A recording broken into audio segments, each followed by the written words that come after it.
Halo, hari ini kita akan sharing mengenai value at risk. Untuk materi kali ini akan dibawakan oleh Vira, Pascal, Reren. Dan bagi teman-teman yang ingin mengetahui materi kami, bisa dilihat di description box ya. Selamat menyaksikan.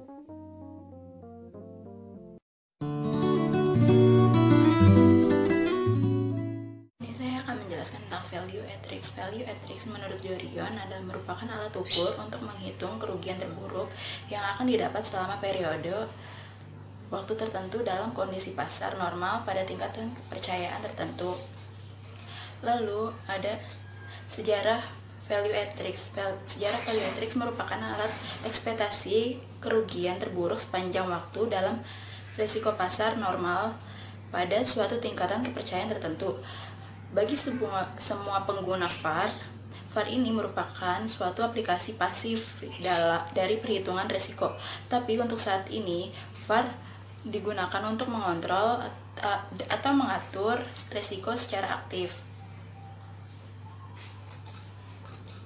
Nah, untuk mengukur VAR ini dibagi menjadi 3 metode. Yang pertama ada metode varian kovarian, lalu ada simulasi historis, yang ketiga ada simulasi Monte Carlo.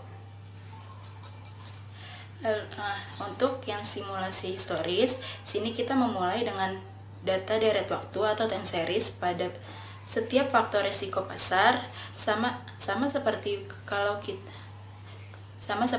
kita akan menggunakan pendekatan kovarian.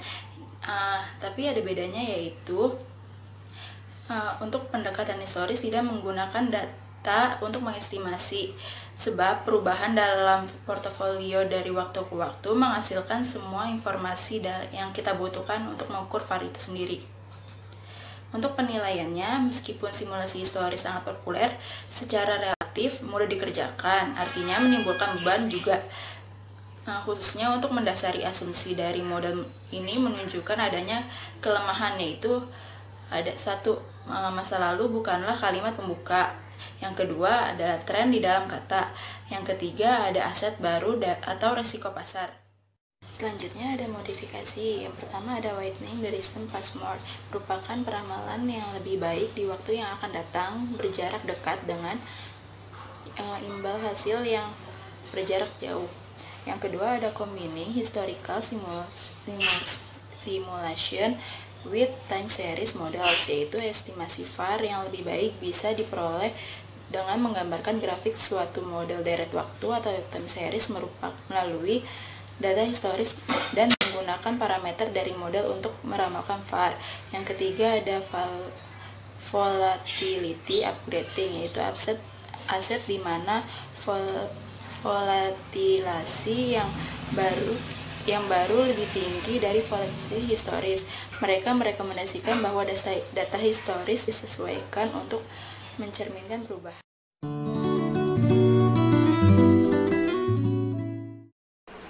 Terima kasih Saudara Vira. Selanjutnya, sumbangan The Risk Matrix. Di dalam sumbangan The Risk Matrix terdapat yang bernama simulasi Monte Carlo. Di dalam bab sebelumnya, kita telah menguji penggunaan simulasi Monte Carlo sebagai alat penilai risiko.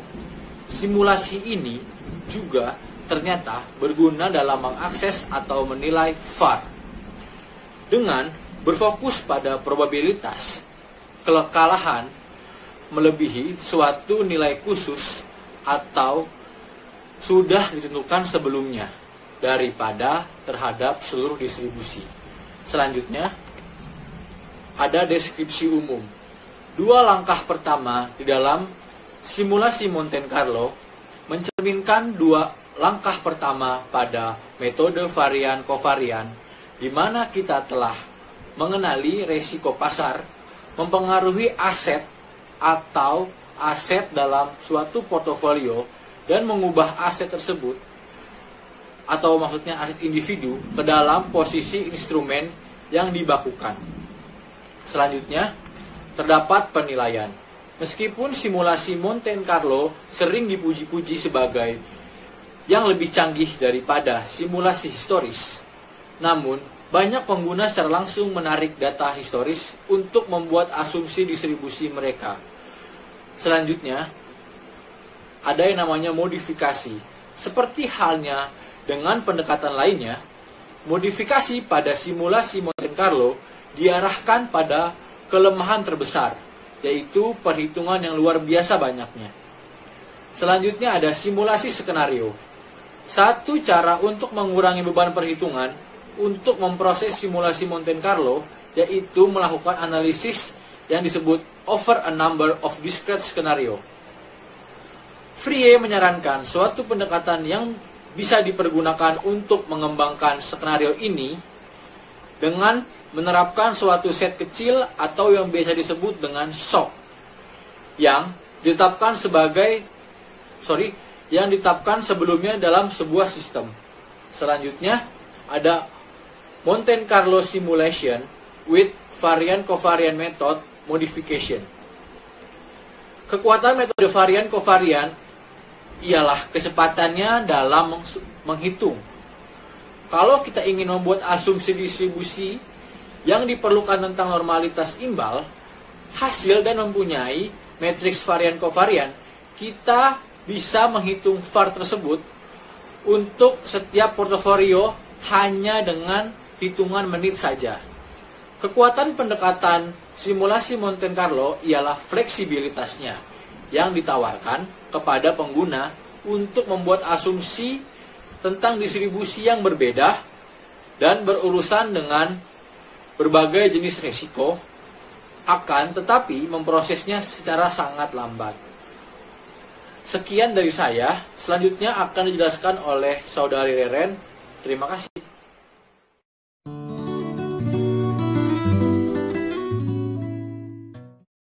Baik, saya akan menjelaskan penjelasan setelah Pascal, yaitu masih pada materi sumbangan dari matriks membandingkan pendekatan. Dari ketiga metode VAR yang sudah dijelaskan oleh Pascal, bahwasannya pada VAR ini memiliki 3 metode, yakni varian covariant, historis, dan juga Monte Carlo. Tetapi ketiga metode ini memiliki kelebihan dan juga kekurangannya masing-masing.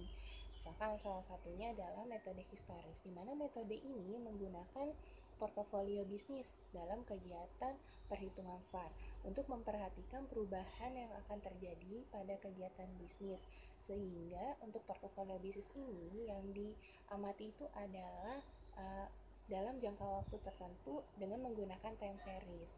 Nah, dan juga pada metode varian covariant, dia ini memiliki manfaat yang sederhana atau memiliki sifat yang sederhana sehingga mudah untuk dihitung, tetapi kelemahannya adalah dia ini sulit untuk diturunkan nilainya.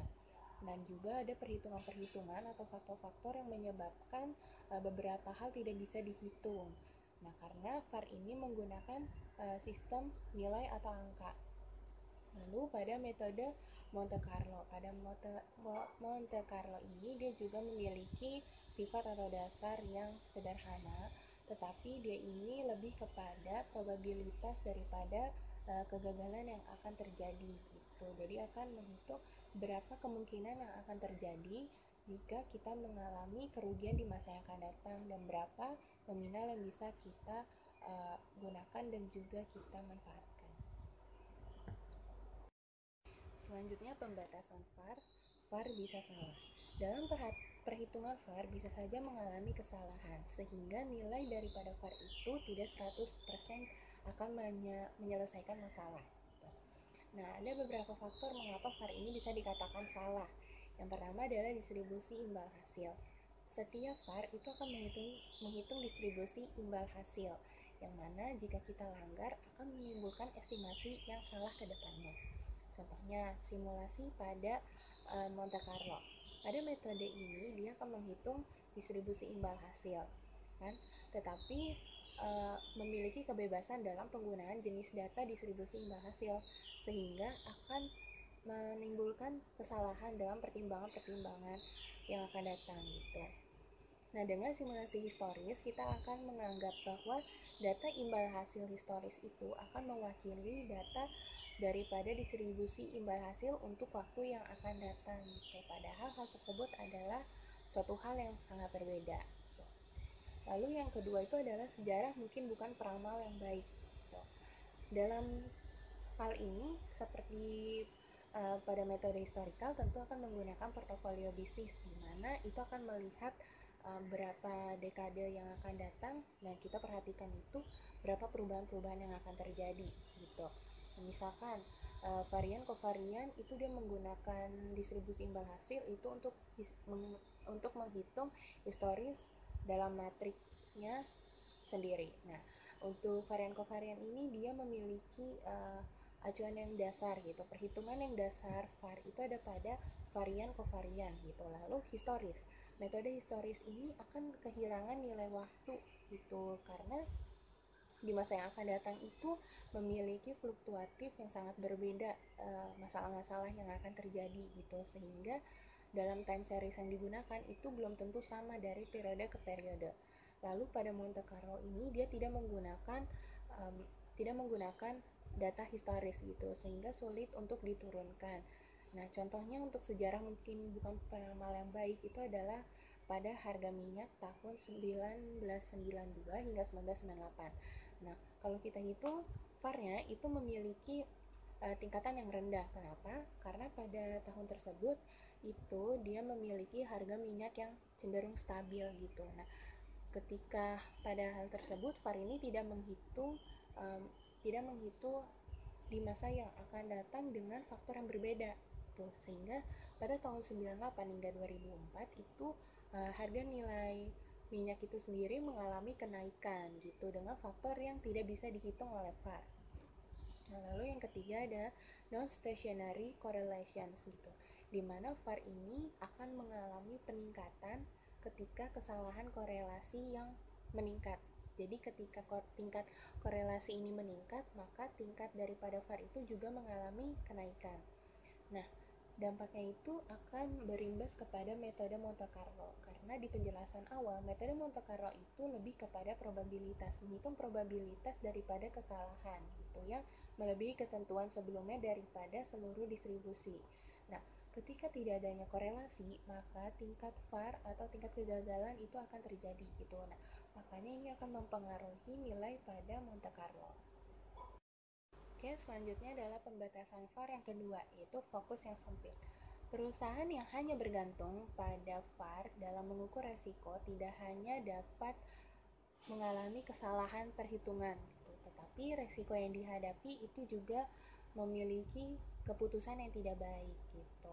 Nah, fokus yang sempit ini misalkan dari jenis resikonya, lalu memiliki masa yang pendek ya, dan juga memiliki nilai yang mutlak gitu, karena di VAR ini kan tidak 100% benar gitu, jadi sehingga akan menimbulkan estimasi-estimasi yang salah gitu, padahal perhitungan risiko ini tidak hanya pada VAR saja, jadi sehingga perusahaan yang hanya menggunakan VAR itu akan mengalami estimasi yang hanya berfokus pada satu poin saja gitu, padahal masih banyak perhitungan-perhitungan lainnya yang bisa menguatkan daripada asumsi-asumsi tersebut gitu. Nah, selanjutnya itu adalah pembatasan VAR yang ketiga adalah keputusan suboptimal gitu. Ada dua kritik baku yang melawan VAR dalam pengambilan keputusan dalam teori, yakni ada overexposure to risk dan juga ada agency problems gitu. Jadi pada VAR ini memiliki berbagai pengambilan keputusan yang sangat diperlukan oleh para manajemen gitu. Nah, pengambilan keputusannya itu kita bisa menggunakan dua hal ini, overexposure to risk dan juga agency problems. Oke, selanjutnya adalah perluasan VAR. Perluasan VAR itu dapat dilakukan dengan template atau dengan gambaran-gambaran green design dalam bentuk CVAR, di mana CVAR ini menggunakan data yang on comparable films atau yang memiliki komparasi dengan data yang berisikan mengenai in terms of market capitalization, riskiness atau resiko, profitability atau keuntungan, dan juga stock price performance atau performa daripada harga saham, harga stok itu. Contohnya pada perusahaan Coca-Cola, Dell, dan juga Signas. Mereka menggunakan EBITDA atau earning before interest, tax, and depreciation gitu. Nah, dengan regresi ini untuk 5% kasus terjelek itu akan mengalami penurunan. Artinya di sini adalah dia melihat dari beberapa faktor, sehingga 5% kasus masalah-masalah yang paling bawah itu akan mengalami penurunan pada nilai. Nah, kesimpulannya adalah value at risk itu adalah salah satu alat penilaian gitu. Value at risk adalah statistik yang mengukur tingkat resiko keuangan dalam suatu perusahaan dari portofolio atau posisi dalam jangka waktu tertentu. Matriks ini paling sering digunakan oleh bank investasi dan komersial untuk menentukan tingkat dan rasio kejadian potensi kerugian dalam portofolio institusi mereka. Gitu. Jadi, bank-bank investasi umumnya menerapkan permodelan VaR pada resiko perusahaan-perusahaan lebar karena potensi meja perdagangan independen untuk secara tidak sengaja mengekspos perusahaan pada aset yang sangat berkorelasi. Namun perlu diingat bahwa dalam mengukur tingkat resiko itu tidak hanya pada VaR. Nah, untuk menjaga sustainable daripada estimasi dan juga asumsi yang ingin dilakukan oleh perusahaan, maka baiknya menggunakan metode perhitungan lainnya selain pada VaR gitu. Tetapi VaR adalah salah satu perhitungan resiko sederhana yang bisa digunakan oleh perusahaan. Sekian dari saya, terima kasih. Jika ada pertanyaan-pertanyaan bisa ditulis di komen di bawah.